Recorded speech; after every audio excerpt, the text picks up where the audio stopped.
The 2011 emerging leaders were charged with this question. Local government, where has it come from? Where is it today? And where to next? Has the core business changed? And will we be able to deliver it? We've travelled far and wide across our state to engage with leaders, speakers and communities as part of our mission to answer this question. What we have found is that the answer doesn't lie with one person or one idea, but instead with healthy debate and self-reflection. And that local governments understand and value the voice of the communities they govern. Bound by our passion for the communities we serve, we're committed to use our leadership learnings to make a positive contribution to the sector, as well as to the wider society. Along the way, we've met some amazing people, and we'd like to share with you some of their insights as we journey to cut through the red tape and establish a genuine dialogue. What do partnerships with the community look like in the future? I think one of the real opportunities for local government in metropolitan Melbourne and across Victoria is about partnering with other local authorities. Where I was working in New Zealand, I was in a small rural council and we really had to work with our neighbours to deliver core services. Otherwise, it was much too expensive for each small council on their own to work together.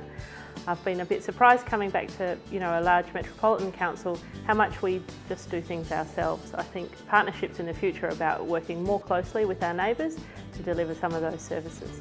Those partnerships are going to look a bit different to the way they look today.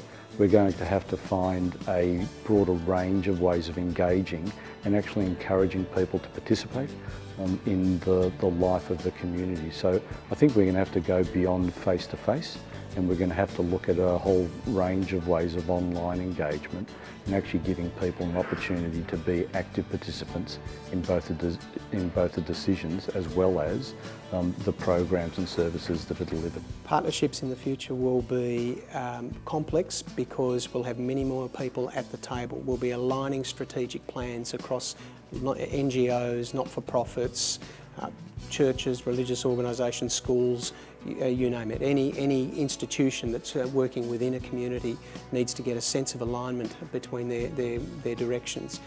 It means that we'll be going for funding arrangements with all three levels of government, with half a dozen NGOs at the table to try and get some dollars. We're going to be in a resource-constrained environment for a number of years to come. We need to leverage off each other's successes and leverage off the fact that we have a combined vision for what it is that we're trying to achieve for a local area.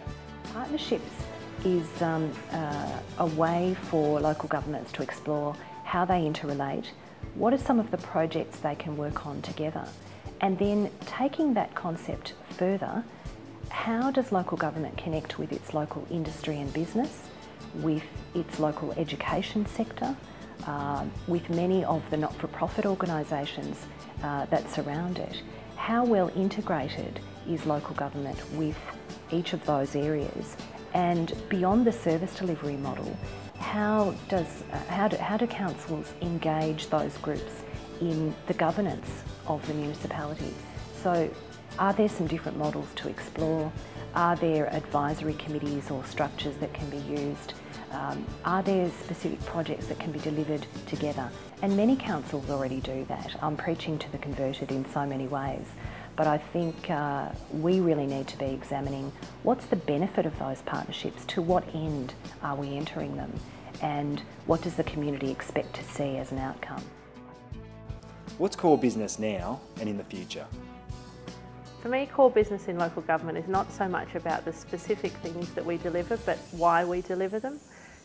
I think that local government is about delivering services in a way that is more effective and more efficient and sustainable than people can deliver them for themselves. So if you look at one of the traditional services like rubbish collection, it's cheaper and more sustainable for an organisation to collect everyone's rubbish than them to do it themselves. But I think that local government also has a role to play in other services now which we can do collectively. So economic development, the way we manage our land use and development, all of those sorts of things which haven't always traditionally been local government's role, but we're moving more and more into them. And I think it's just about maintaining a focus on, can we do this better collectively than people can do individually? I think that the issue around service delivery may very well change over a period of time as state and federal government is in flux in terms of their respective roles. But I think that local government's core role will continue to be the provision of good, strong, representative local government. I think core business is what communities decide core business is. We had a very traditional view, especially through competitive tendering days and microeconomic reform, about core business must be the nuts and bolts, the 3 R's of local government. We're into food security programs now, we're into language service programs now, we're providing lifelong learning opportunities now. None of these things were core business 10 years ago. But for local government, the Act is enabling legislation, so it's specifically broad to enable us to look after the well-being of communities. Well, the well-being of that community needs to be decided by that community, so it can be as broad as you like. I think the community has a perception of our core business, and if you ask a community member, they would be very clear about it being mainly related to physical sorts of services. And that poses a tension for us because if you look at the infrastructure challenge that we're all facing, and then you ask a resident about what they think our core business is, they are rightly confused about why we're struggling to meet some of those needs that they believe are basic needs, and yet funding a whole range of other initiatives at the same time. So I think distilling all of that down, really the only core business for local government is actually community engagement, because it's not so much arguing whether it's roads or libraries, it's actually how well are we connected to the needs and expectations of our community, and how well can we actually explain to them the diverse range of businesses that are actually part of modern local government. How will local government engage with communities differently in the future? Well, I think it's more than just tweeting and Facebooking and blogging. I think it's about engaging with those community mechanisms that already exist. We've almost had parallel processes and parallel structures in local government around school communities, kindergarten communities, and there's some councils that engage really, really well with those parallel structures, and I think in the future those parallel structures need to dissolve into one structure around a community so that local government can go to where the networks exist and take services to where those networks exist, and take their consultation forums, for instance, to the existing consultation forums that are already occurring within the community via schools, via church groups, via sporting clubs, for all of those sorts of things. Where those things don't exist, then our role is to have community development workers on the ground actually making those networks and encouraging people to participate. So, you know, engagement's about a dialogue, which is about two-way. Some people are happy to do that, you know, with 32-bit character tweets. Others want to participate in a dialogue around a table, sit down and actually nut out a future for a community. And I think we need to be much better at that into the future. Local government must be involved in the actual creation of community, because community doesn't exist necessarily. It's not a given anymore. It can be very weak, almost non-existent. And yet at a time when community is needed, people are looking for community to have a sense of belonging, security.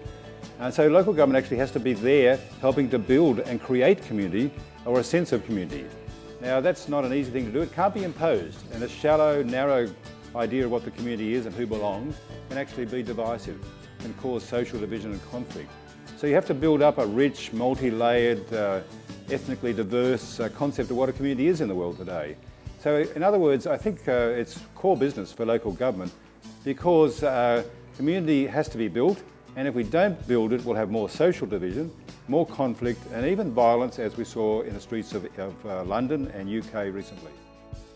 Should local government build new buildings or fix up old ones? Gone are the days of building a purpose-built maternal and child health centre in the middle of a park that has maybe 2 rooms for 2 nurses. You know, we're really moving towards a shared use sort of model, but also gone are the days also of building them for a specific purpose without being able to change use very quickly. And I think that's the flexibility we'll need to have in our building stock. That might include building new buildings, but it might also include refurbishing your old and perhaps rationalising some of the things that you've got. But the only thing I caution against is I don't think it means that you rationalise and get rid of your stock. I think, you know, we need to retain our land holdings because we've basically got a growing community and a growing population So I think it's folly to think that we rationalise and divest ourselves. It's really making better use of what we've got and perhaps being able to change uses more quickly.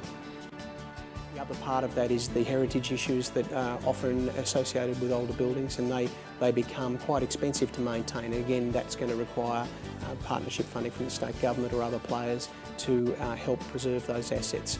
But the need for the building in the first place has to be driven by what the community's needs are. So it's pointless having buildings being new or old being propped up if there is the community's not there and using and engaged with them.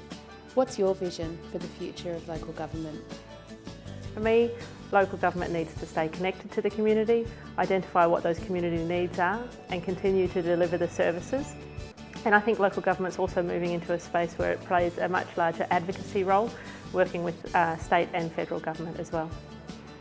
Well, I see local government as potentially becoming, I guess, a magnet for our best and brightest. And the reason why I focus on the best and brightest is because I think local government has a unique business offering that can attract an enormous range of people, reflecting the kinds of diversity that's in our communities. My personal vision is to really see that we maximise the relationship between local governments and their communities. Local government is without doubt the closest level of government to the local community.